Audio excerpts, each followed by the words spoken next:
Assalamu alaikum. I am Sayyida Mlaika and I will present the topic of systolic dysfunction and its management. In this presentation, I will explain the systolic dysfunction, its clinical manifestation, diagnostic approaches, and comprehensive management strategies, including pharmacological, non pharmacological, and advanced therapeutic interventions.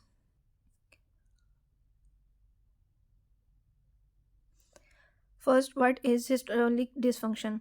Systolic dysfunction is characterized by heart reduced ability to contract forcefully, leading to inadequate blood ejection during the systole. मतलब systolic dysfunction में क्या होता है कि blood सही से body की need के अकॉर्डिंग नहीं मिलता, बॉडी को सही से हार्ट पंप नहीं कर पाता।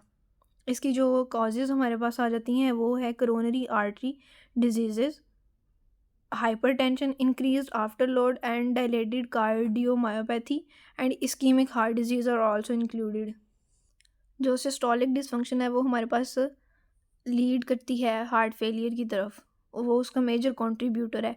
अब हार्ट फेलियर में क्या होता है कि हार्ट फेलियर अकर होता है when the heart is unable to provide sufficient blood to meet the body's need, body की नीड के अकॉर्डिंग बॉडी को ब्लड नहीं मिलता। हम इसकी नेक्स्ट पैथोफिजियोलॉजी देख लेते हैं ऑफ सिस्टोलिक डिसफंक्शन की। जो हमारे पास नॉर्मल सिस्टोलिक फंक्शन होता है उसमें हार्ट एफिशिएंटली कॉन्ट्रैक्ट करता है और जो ब्लड है वो पंप करता है बॉडी को उसकी नीड के according. Normal function relies on the healthy myocardium and balanced afterload. अब अगर मायोकार्डियम के मसल्स हमारे पास डैमेज हो गए हैं या if the conditions like ischemia and infarction हुआ है मायोकार्डियम में, तो that will damage the heart muscles impairing its ability to contract effectively, leading to reduce ejection fraction. And the other pathophysiology is the increased afterload, that is the hypertension. Hypertension increase कर देती है resistance heart की, तो उसको उस resistance के against pump करना पड़ता है, that cause the systolic dysfunction. Next हम देखते हैं इसके जो क्लिनिकल सिम्टम्स हैं सिस्टोलिक डिसफंक्शन के, वो हमारे पास क्या हैं। वो है हमारे पास डिसिप्निया, फटीग, एडिमा। जो हमारे पास क्लिनिकल साइन है वो है ऐसी हार्ट की साउंड। अब डिसिप्निया में क्या है कि एक पेशेंट हमारे पास प्रेजेंट होता है with the shortness of breath, उसको ब्रेथ की शॉर्टनेस है स्पेशली व्हेन लेइंग डाउन, जब वो लेटता है। और फटीग है, एडिमा यानी फ्लूइड जो है फ्लूइड रिटेंशन है, causing the swelling in the lower extremities. और S3 साउंड हार्ट में हमें सुनने को मिलती है। नेक्स्ट हम देखते हैं कि इसके डायग्नोस्टिक टूल्स क्या हैं सिस्टोलिक डिसफंक्शन के, उसको किस तरह से हम डायग्नोस कर सकते हैं। अगर पेशेंट हमारे पास सिस्टोलिक डिसफंक्शन का आया है तो हम उसकी इकोकार्डियोग्राफी करेंगे। इकोकार्डियोग्राफी में हम उसका इजेक्शन फ्रैक्शन हम चेक करेंगे। If the ejection fraction rate is below than 40, that will indicate the systolic dysfunction. And the second is the ECG, echocardiogram. Echocardiogram में we will see the arrhythmia or prior ischemia that may contribute to systolic dysfunction. And the cardiac biomarker in if there is a systolic dysfunction, then the cardiac biomarkers will be elevated level हमें मिलेगा systolic dysfunction में cardiac biomarkers का।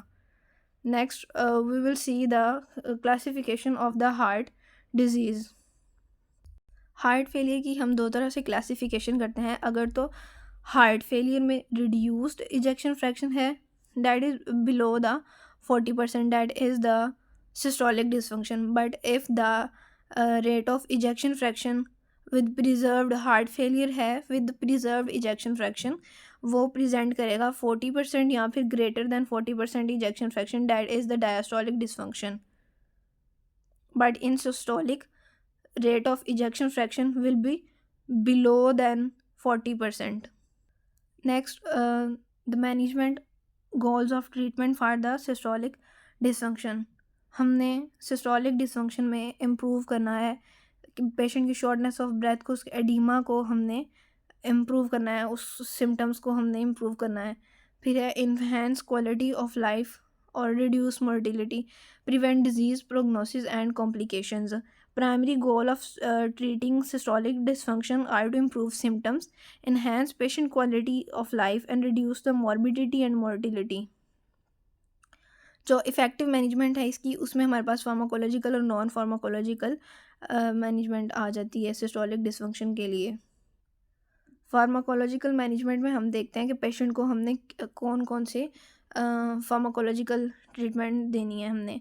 In the pharmacological management वो will treat the patient with ACE inhibitors, beta blockers, diuretics, and aldosterone and antagonists. We will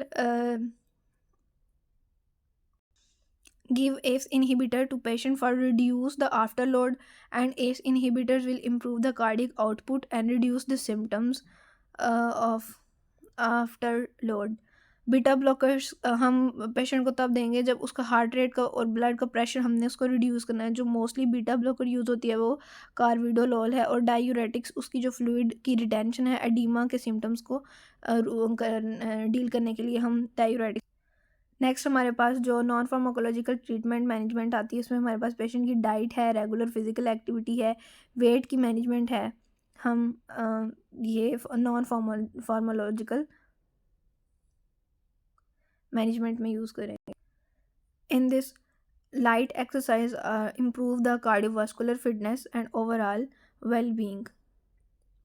Next is the advanced therapies for systolic dysfunction. Advanced therapies में we will use the implantable